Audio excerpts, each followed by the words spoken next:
Hello everyone, আসসালামু আলাইকুম। কেমন আছেন সবাই? তো অনেক দিন পর একটা ভিডিও নিয়ে চলে আসলাম। আপনারা এতক্ষণে নিশ্চয়ই বুঝে গেছেন যে ভিডিওটা কী নিয়ে। টাইটেল এবং থাম্বনেল দেখে অবশ্যই বুঝে গেছে। তো আমরা জানতাম না যে আমার চাচু আসবে আজকে। আমরা দুপুর দিক দিয়ে অনেক বৃষ্টি পড়তেছিল, তো আমার হাজব্যান্ড আর আমি ছাদে যাই। আমার বেবি যেহেতু ছোট, তার জন্য আমি ভিজি নাই। তো আমার হাজব্যান্ড একা একাই বিছে, তা ওকে আমি কতগুলো রিলস বানিয়ে দিয়েছি, ছবি উঠিয়ে দিছি। তো ভিজতেছে অনেক মজা করে। ওরটা দেখে তো আমার আফসোস লাগতেছে, কিন্তু আমি ভিজতে পারতেছি না। তার জন্য আবার একটু খারাপও লাগতেছে, আবার ভালোও লাগতেছে। ও অনেক এনজয় করতেছে।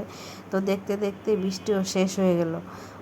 ওখানে দেখেন আকাশ কি এরকমভাবে পরিষ্কার হয়ে গেছে। তো আমরা নিচে চলে আসছি, আর একটু পরে আমার চাচা ফোন দিয়ে বলে যে সে আসতেছে।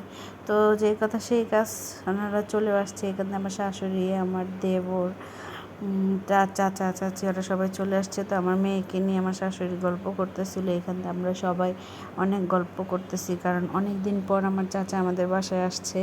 তো তাদের সঙ্গে দেখা হয় না, অনেক দিন হয়ে গেছে। সেই জন্য অনেক গল্প করতেছে। আর আমার ভাই কি ওর সামনে আসতে চায় না, তার জন্য বসে বসে ফোন টিপতেছিল আড়ালে। আর এখানে দেখেন আমার চাচা আসার সময় কী নিয়ে আসছে, লিচু আর আম, এগুলো নিয়ে আসছে। তো এগুলো তো আমার অনেক ফেভারিট। আমি আমটা এতটা পছন্দ করি না, আমি লিচুটা বেশি পছন্দ করি। তো আমি সেই লিচুটাই খাচ্ছি। ওনারা আবার চলে গেছিলো, চলে যাওয়ার পরে ওনাদেরকে যা যা দেওয়ার দিয়েছি, কিন্তু আমার ভিডিও করা হয় নাই।